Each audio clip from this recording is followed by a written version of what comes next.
अस्सलामुअलैकुम मेरे प्यारे दोस्तों। आज की ये कहानी सुनकर शायद आपका दिल भी काँप उठेगा। कहानी नहीं है, हकीकत है, हमारे यहीं की ही है, पड़ोस की। ये कहानी भी किसी फिल्म से कम नहीं है और समाज की सच्चाई भी इसी में है। एक बाप जिसने पूरी ज़िंदगी मजदूरी करके, कारोबार करके अपने बच्चों के लिए ज़मीन खरीदे, मकान बनाए, पैसा जोड़ा, खुद फटे कपड़े पहन लिए, लेकिन बेटों की जेब कभी खाली नहीं रहने दी। माँ बाप दोनों अनपढ़ थे, उन्हें कागजों की समझ नहीं थी, बस अपने बच्चों पर भरोसा था। लेकिन अफसोस, जिस बेटे को सबसे ज़्यादा भरोसा दिया उसी ने सबसे बड़ा धोखा दिया। घर में 4 बेटे थे, सब अपने अपने परिवार में मस्त थे, लेकिन बड़ा बेटा बहुत सीधा बनने का नाटक करता था। लोगों के सामने कहता, मैं ही माँ बाप की सबसे ज़्यादा सेवा करता हूँ, और माँ बाप भी खुश हो जाते। उन्हें क्या पता था कि उनकी उनकी उंगलियों के निशान लेकर उनका अपना बेटा धीरे धीरे पूरी प्रॉपर्टी अपने नाम कर रहा है। कभी कहता कि अब्बा यहाँ अंगूठा लगा दो, कभी कहता अम्मी ये बैंक का काम है। अनपढ़ माँ बाप को क्या पता कि किस कागज़ पर वो भरोसे से अंगूठा लगा रहे हैं। वही कागज़ एक दिन उन्हें सड़क पर ला देगा। और फिर एक दिन ऐसा आया जब सारी प्रॉपर्टी उसके नाम हो चुकी थी।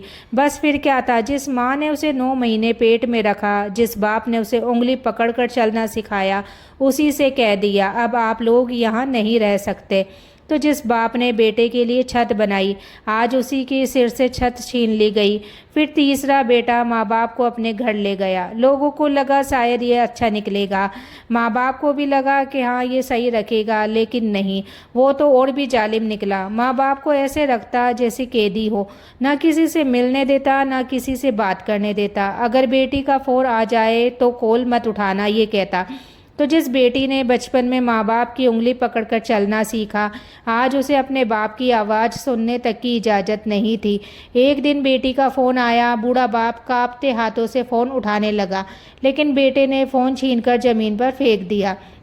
उस वक्त उस बूढ़े बाप की आंखों में जो आंसू थे, अगर पत्थर भी देख लेता तो हकीकत में पिघल जाता। बेटी बेचैन हो गई, रात को खुद माँ बाप से मिलने आ गई।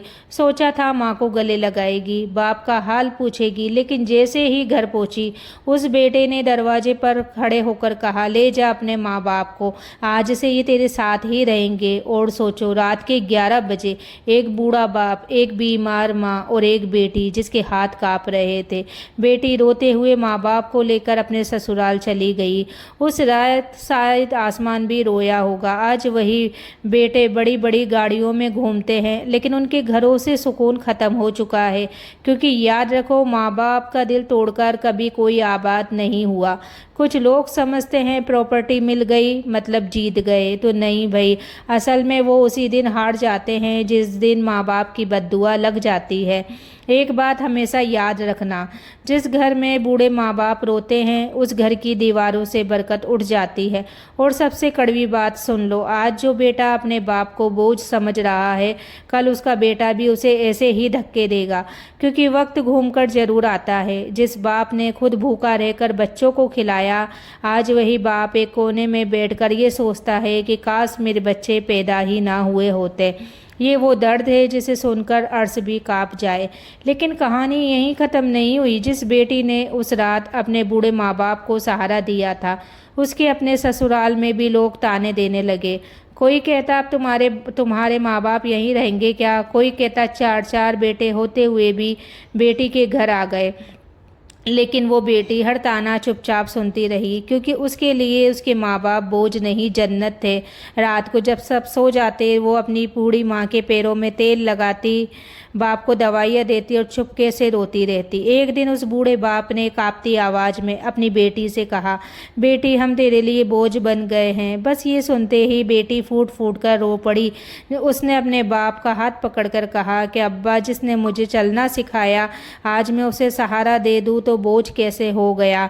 उस वक्त फरिश्ते भी रो पड़े होंगे। और उधर जिन बेटों ने प्रॉपर्टी के लिए माँ बाप को घर से निकाला था, उनके घरों में लड़ाइयाँ शुरू हो गई। भाई भाई एक दूसरे के दुश्मन बन गए। कोर्ट, पुलिस, झगड़े, बद्दुआ, सुकून सब खत्म। क्योंकि याद रखो, हराम से लिया हुआ माल कभी बरकत नहीं देता। जो बेटा बाप को रुलाकर अमीर बनता है, अल्लाह उसकी खुशी धीरे धीरे छीन लेता है। आज भी वो बूढ़ी माँ कभी कभी दरवाजे की तरफ देखती है कि शायद कोई बेटा आ जाए। माँ कैसी होती है, इतना जुल्म सहने के बाद भी बद्दुआ नहीं देती, बस इतना कहती है कि या अल्लाह मेरे बच्चों को हिदायत दे दे। लेकिन एक बाप जब अंदर से टूट जाता है तो उसकी खामोशी भी बद्दुआ बन जाती है।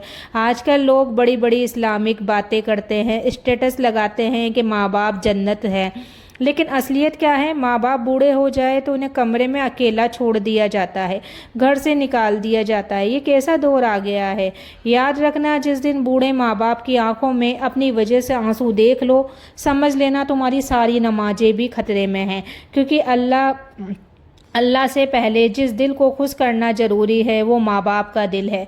और सबसे कड़वी बात सुन लो, आज जो बेटा अपने बूढ़े बाप को धक्का देकर घर से निकाल रहा है, कल वही बेटा अपने बच्चों के सामने रोएगा, लेकिन तब उसे सहारा देने वाला कोई नहीं होगा। एक रात वो बूढ़ा बाप चुपचाप कमरे के कोने में बैठा था, हाथ में अपनी पुरानी टोपी पकड़े हुए। बेटी ने पूछा, अब्बू क्या सोच रहे हो? बूढ़े बाप की आंखों से आंसू गिर पड़े। उसने धीमी आवाज़ में कहा, बेटी, जब मेरे बेटे छोटे थे तो मैं रात रात भर जागकर उनकी बुखार को देखता, कहीं जो बीमार हो जाते तो उनका ध्यान रखता। आज मैं खुद बूढ़ा हो गया तो किसी बेटे के पास मेरे लिए 2 मिनट का टाइम नहीं है, यहाँ तक कि घर से भी निकाल दिया। ये सुनकर बेटी का कलेजा फट गया। फिर बूढ़ी माँ बोली, हमने तो कभी सोचा भी नहीं था कि जिन बच्चों के लिए पूरी ज़िंदगी दुआएं मांगी, एक दिन वही बच्चे हमें एक दूसरे पर बोझ समझेंगे। माँ बाप जब टूटते हैं तो उनकी आवाज़ नहीं, उनकी खामोशी रुलाती है। उधर बेटों की ज़िंदगी भी बदलने लगी। जिस बेटे ने सारी प्रॉपर्टी अपने नाम करवाई थी, उसके बच्चे उससे बदतमीजी करने लग गए। एक दिन उसका अपना बेटा चिल्लाकर बोला, आप हर वक्त घर में क्यों रहते हो? बस उस पल वो आदमी अंदर से कांप गया, क्योंकि उसे अपने बूढ़े बाप की याद आ गई, जिसे उसने कभी इसी तरह धक्के देकर निकाला था। याद रखना, औलाद वही सीखती है जो वो अपने माँ बाप को करते हुए देखती है। अगर तुम अपने बाप को इज्जत दोगे तो तुम्हारी औलाद भी तुम्हें इज्जत देगी, लेकिन अगर तुमने अपने माँ बाप को रुलाया तो वक्त तुम्हें भी उसी मोड़ पर खड़ा करेगा। एक दिन वो बूढ़ा बाप बहुत बीमार हो गया, सांस लेने में तकलीफ होने लगी। बेटी रात भर उसके सिरहाने बैठी रही, दवाई देती, पानी पिलाती और चुपके से रोती जाती। फिर अचानक बूढ़े बाप ने बेटी का हाथ पकड़कर कहा, बेटी, आज समझ आया, बेटियां बोझ नहीं होती, असल सहारा तो बेटियां ही होती है। ये सुनकर पत्थर दिल इंसान भी रो पड़े। आज समाज में कितने लोग बेटा होने पर खुशियां मनाते हैं और बेटी होने पर मायूस हो जाते हैं, लेकिन याद रखना, जिस बेटी को लोग कमज़ोर समझते हैं वही बेटी बुढ़ापे में माँ बाप की सबसे बड़ी ताकत बन जाती है। और कितनी शर्म की बात है, 4 बेटे जिंदा थे, लेकिन बूढ़े माँ बाप को सहारा एक बेटी ने दिया।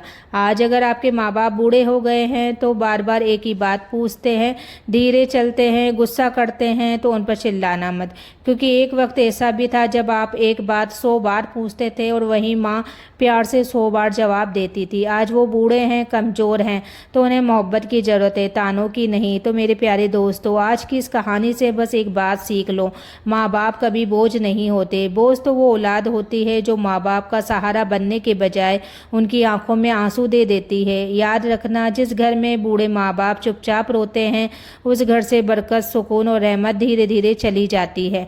आज अगर आपकी माँ जिंदा है तो उनके पास बैठ जाओ, अगर आपके बाप जिंदा है तो उनके हाथ चूम लो, क्योंकि जिस दिन जनाजा उठ गया ना, उस दिन सिर्फ एक आवाज़ दिल में गूंजेगी, काश मैंने अपने माँ बाप को थोड़ा और वक्त दे दिया होता। और उन बेटों के लिए जो प्रॉपर्टी के लिए माँ बाप को रुलाते हैं, याद रखो, वक्त का पहिया बहुत खामोश घूमता है, लेकिन जब लौट कर आता है तो इंसान की पूरी ज़िंदगी हिला देता है।